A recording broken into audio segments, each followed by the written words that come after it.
Abantu benshi bazi Diez nk'umuhanzi kandi ukunzwe n'abatari bake. Ese ubwamamare buri gihe buzana ibyishimo? Ku bantu benshi ni inzozi, ariko rimwe na rimwe ushobora no kuzana ibibazo bikomeye.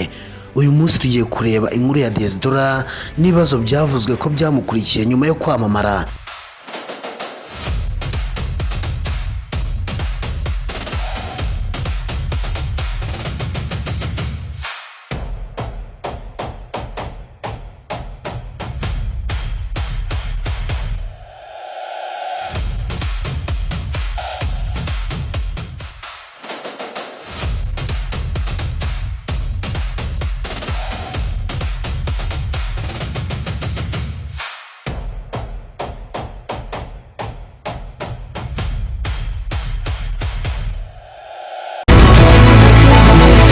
Murakaza neza kuri Kigali to 50, urubuga rubagezaho amakuru agezweho, imyidagaduro, umuziki, ibyamamare n'udushya dutandukanye bishyushye, byizewe kandi bikunogeye. Umuhanzi Diez umaze kwigarurira imitima ya benshi mu bahanzi b'umuziki, cyane cyane abakiri bato, yatangaje ko nubwo akomeje kwamara ariko bitaba byoroshye kubyakira kuko uyu muziki wamuteye ihungabana rikomeye. Yabigarutseho mu kiganiro yagiranye na Igihe, agaragaza ko ubwamamare bwe buri ku rwego rwo hejuru kurusha uko yarabyiteguye. Uyu muhanzi Diez agaragaza ko byamukomereye mu bwisanzure kurusha mbere ataramenyekana.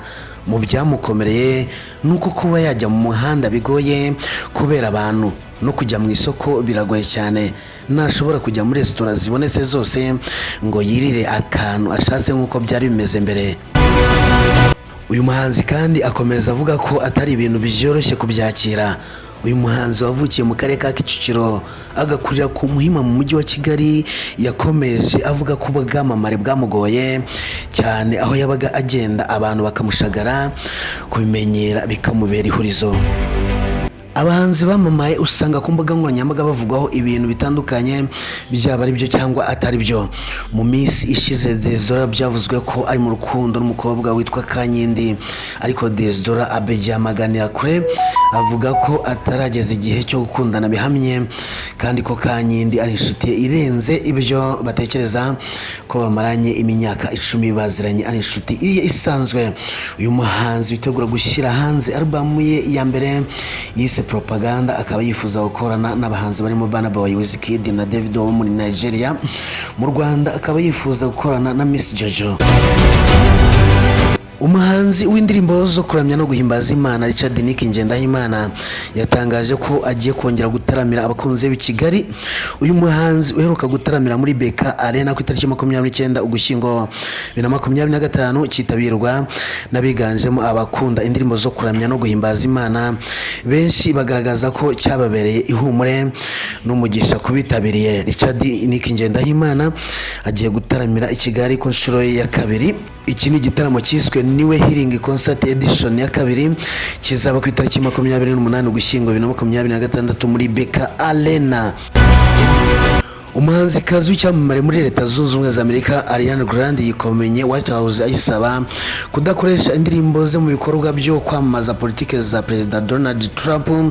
Byatangiye nyuma y'uko White House ishyize kuri TikTok amashusho agaragaza abashinzwe umutekano ku mipaka bambika amapingu abantu babinjiza mu modoka mbere yo kubajyana mu bigo bifungirwamo abimukira. Bivugwa ko ayo mashusho yari yakoreshejwemo indirimbo ya Ariana Grande yitwa Bye, yasohotse 2024. Ayo mashusho kandi yaraherekejwe n'amagambo agira ati bye bye, Perezida Trump yatanze umupaka utekanye kurusha indi mu mateka. Ndagushimiye kuba wabanye nanjye. Ni Kigali to 50, ubusanzwe nitwa Nero. Amakuru yo nakagaruka, mbifurije kugubwa neza.